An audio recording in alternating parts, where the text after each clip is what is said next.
नसरापूर अत्याचार प्रकरणी पीडित चिमुकलीचं कुटुंब आक्रमक झालंय। रविवारी संध्याकाळी मूकमोर्चा काढणार असल्याचं कळतंय। सर्व पालकांनी मोर्चात सहभागी होण्याचं पीडितेच्या कुटुंबांनी आवाहन केलेलं आहे। बालगंधर्व रंगमंदिर ते सावरकर भवन पर्यंत मोर्चा काढण्यात येणार आहे। नराधमाला फाशीची शिक्षा देण्याची मागणी या मोर्चाच्या माध्यमातून केली जाणार आहे।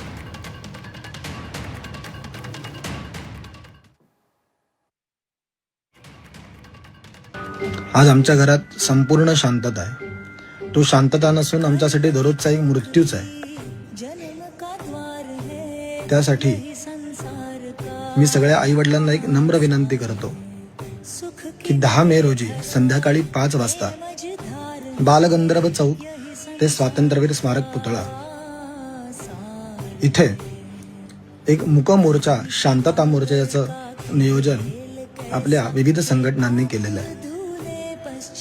तर सर्व आई वडिलांना मी हात जोडून विनंती करतो की जास्तीत जास्त संख्येने या मूकमोर्चासाठी उपस्थित राहून जास्तीत जास्त निषेध नोंदवावा, यासाठी सगळ्यांनी एकत्र यायचं आहे। की जास्तीत जास्त संख्येने उपस्थित राहा आणि माझ्या चिमुकलीला न्याय मिळवून द्या।